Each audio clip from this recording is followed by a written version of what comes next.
భగవంతుడికి మనకి ఎంత దూరం ఉందంటే ఒక ఆలోచన. సో, ఆ రకంగా చేసినప్పుడు కిరణాలు ఈ రకంగా మీ ఆత్మలోకొచ్చి దాని యొక్క శక్తి మొత్తం అంతా వ్యాపిస్తదన్నట్టు.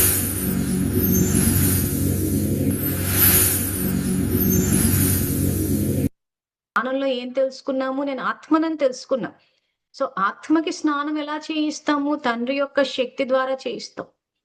తండ్రి యొక్క దివ్య కిరణాల ద్వారా చేయిస్తాం. సో, దాన్ని యోగ స్నానం అని గూడా అంటారు. ఎందుకంటారు? యోగం అంటే ఆత్మ పరమాత్మని తలుచుకుంటోంది. సో, కాబట్టి ఆ యోగ శక్తి అన్నారు. అంటే ఆ శక్తి భగవంతుడి నుంచి ఆత్మలోకొచ్చినప్పుడు ఈ స్నానము కంపల్సరీ మీ దినచర్య స్నానంతో స్టార్ట్ అవ్వాలి. చేసిన తర్వాత నాలోని శాంతి యొక్క దివ్య కిరణాలు ఈ ఇల్లంతా వ్యాపిస్తున్నాయి. స్నానం చేశాక ఇంట్లో ఏం చేస్తాం? పనులు చేస్తాం. ఏది ఊడవాలి ఫస్టు? మన యొక్క ఇంటి యొక్క వాతావరణాన్ని క్లీన్ చేయాలి. ఎందుకంటే ఇంట్లో మీ ఇల్లంతా శాంతితోటుంటే ఇంక అంతకన్నా గొప్ప విషయం లేదు. సంతోషం మాకు. కానీ ఒకవేళ ఇంట్లో అశాంతితోటి చాలా మంది మా ఇంట్లో మనశ్శాంతి లేదు. అంటే ఇప్పుడు మీరే నింపాలి ఇప్పుడు. ఎందుకంటే వాతావరణాన్నంతా మీరే ఊడవాలిప్పుడు. సో, ఏ రకంగా ఊడుస్తారు? నేను ఆత్మని శాంతి స్వరూపాన్ని, శివ పరమాత్మ నా తండ్రి అంటే తండ్రికి కనెక్ట్ అయ్యాము. నాలోని శాంతి యొక్క దివ్య కిరణాలు ఈ ఇల్లంతా వ్యాపిస్తున్నాయి.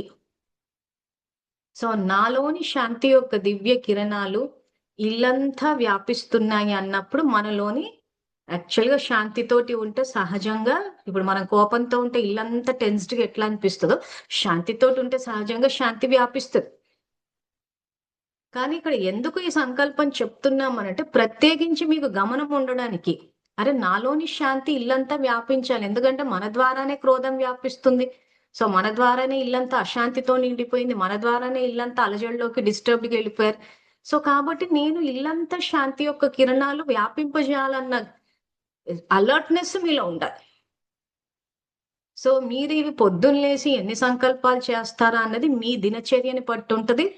కానీ స్టార్ట్ చేసినప్పుడు మీ రోజు స్టార్ట్ చేసినప్పుడు దయచేసి అస్సలు టైం లేదనుకున్నా గాని ఒక సంకల్పం ఎయ్యండి. ఎందుకంటే తండ్రికి కనెక్ట్ అయ్యి చేస్తున్న సంకల్పాలు గాబట్టి ప్రతి సంకల్పానికి ఎంతో శక్తి ఉంటది. సర్వశక్తివంతుడు అంటే ఇంక సర్వశక్తివంతుడంటే ఇంక ఆయనకు మించిన శక్తివంతుడు లేడు. సో, ఒక్క నిమిషం భగవద్గీతలో అంటారు గదా! ఒక్క సెకండ్‌లో కనెక్ట్ అయితే మార్పు అంటే ఎట్లా కనెక్ట్ అవుతారంటే ఇదే ఆ సంకల్పం. మేము నేర్పించింది ఇప్పుడు ఇందాక.